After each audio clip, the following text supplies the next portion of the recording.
I've always known the road, or at least I thought I did. As a truck driver, long stretches of asphalt and the hum of the engine are familiar companions, comforting in their consistency. But the night I found myself off on Route 63, a stretch of road not on any map I knew, I realized that there are places where the world's rules begin to fray, and the known becomes dangerous, uncharted territory. The day had started like any other. A routine delivery, a route I had driven a dozen times before.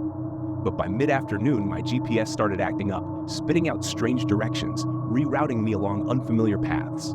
Frustrated, I punched in the address again.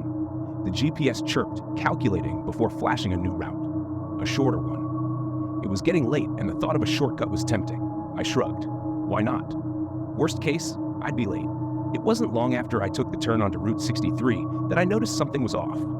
The road was narrow, lined with dense woods on either side, their shadows growing long and oppressive in the fading daylight.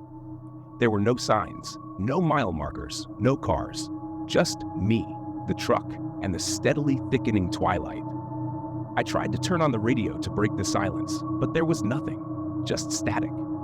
The kind that seems to creep under your skin, making you uncomfortable in your own space. I adjusted in my seat, fingers gripping the steering wheel tighter as I drove on. The deeper I went, the more isolated I felt. Then, just as the last sliver of sun slipped below the horizon, my headlights caught something. A figure, standing by the side of the road, a woman, pale, dressed in a long white dress, her hair hanging in dark, tangled strands around her face. She didn't look like she belonged there, like she had just stepped out of a different time altogether. My heart leaped into my throat as I jerked the wheel, narrowly avoiding her. For a brief moment, I thought I had run her over, but when I looked in the rearview mirror, she was gone. I pulled over, heart racing, struggling to catch my breath. You imagined it, I told myself. It's just been a long day. You're tired. But something in the back of my mind whispered otherwise. I sat there for a few minutes, headlights off, staring into the void ahead of me. I felt exposed, vulnerable. But as I was about to pull back onto the road, I heard it. A knock. Slow, deliberate, right on the passenger window. I froze. My breath hitched. My hand shook as I reached for the door lock, but it was already too late. The door swung open with a creak. A gust of cold air rushed in, and standing there, bathed in the dim light of the cabin, was the woman. Her face was wrong, unnaturally pale, her eyes wide and dark, reflecting nothing but emptiness. She stared at me, not moving, not speaking, just staring as if she was waiting for something. My throat was dry and I couldn't make a sound. Suddenly, she stepped back, melting into the darkness, and the door slammed shut.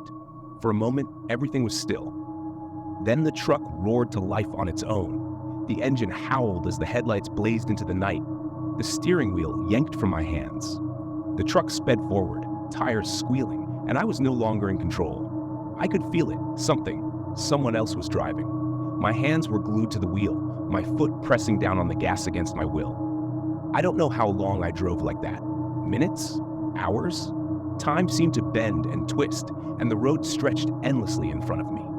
The trees on either side blurred, twisted until they no longer looked like trees but something else. Twisted figures, reaching out with clawed branches, their bark faces contorted in silent screams. I wanted to stop. I needed to stop. But I couldn't. Something was holding me there, pushing me forward, deeper into the hollow, into a place where light and sound and time didn't exist the way they should. And then, as abruptly as it had started, it stopped. The truck shuddered to a halt in front of an old, decrepit house. The kind you'd see in a horror movie. 2 stories tall, sagging under the weight of years, its windows broken, the front door hanging off its hinges. It looked abandoned, but I knew better. Something lived here. I don't know why, but I got out of the truck. I couldn't stop myself. My legs moved as if guided by some invisible hand, pulling me toward the house, toward the dark, yawning doorway. My heart pounded in my chest, and every instinct screamed at me to run. I have to get back in the truck and drive until I was far away from this place. But I couldn't. As I stepped inside, the air changed. It was thick, oppressive, like walking into a tomb. The floorboards groaned under my weight as I moved through the narrow hallway, my breath coming in shallow gasps. The walls were lined with old, faded photos, portraits of people long dead, their eyes following me as I passed. The deeper I went, the more I felt it. A presence, watching, waiting. The woman in white was here. I could feel her, just beyond the edges of my vision, her eyes boring into the back of my skull. I reached her room at the end of the hall, its door slightly ajar. Something compelled me to push it open, and when I did, the stench hit me. Rot, decay, death. The room was empty, save for a single chair in the center, and sitting in that chair was a man, or what was left of him. His skin was gray, stretched tight over bone, his eyes sunken, mouth open in a silent scream. His arms were bound to the chair with rusty chains, and in his lap was a small, cracked mirror. And then, the door slammed shut behind me. I spun around, heart hammering, and there she was, the woman. Her dress now torn and bloodied, her face twisted in rage. She pointed at the mirror, her lips moving soundlessly, but I understood. She wanted me to look. With trembling hands, I picked up the mirror. The surface was cloudy, cracked, but as I stared into it, my reflection began to change. My face twisted, contorted, aging rapidly until I looked like the man in the chair, hollow, dead. I tried to scream, but no sound came out. The woman stepped closer, her eyes filled with malice. She reached out, her cold fingers brushing my face, and suddenly, everything went black. When I woke up, I was back in the truck, parked by the side of the road. The sun was rising, casting a soft, golden light over the landscape. The house was gone, and so was the woman. I was alone, but something was different. My hands, my skin looked older. My reflection in the rearview mirror showed a face that wasn't entirely mine anymore. There were lines that hadn't been there before, a wariness in my eyes that felt foreign. I tried to start the truck, but the engine was dead. I was stranded, miles from anywhere, with no cell service, no GPS, no sign of life. As I sat there, the silence pressing in around me, I heard it again. A knock.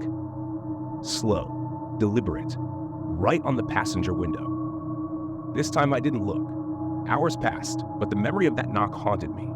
It wasn't just the sound that lingered, but the cold, creeping realization that it was a pattern, a signal. Each knock, slow and deliberate, felt like a countdown ticking towards something inevitable. I finally made a decision. If the truck wasn't moving, I would. I grabbed my backpack, filled it with essentials, and got out. The road stretched endlessly in either direction, but I picked one and started walking. As I walked, the wind picked up, carrying with it whispers. Faint at first, like the sighing of trees, but soon they became clearer, almost like voices, dozens of them, all speaking at once. They called out names, unfamiliar names. Some screamed in agony, others whispered warnings. I kept walking. Hours turned into what felt like days, and the road never seemed to end. The forest on either side grew denser, the trees taller and more twisted. The sky was a perpetual gray, and no sun broke through the thick clouds above. Then I saw it again, the house.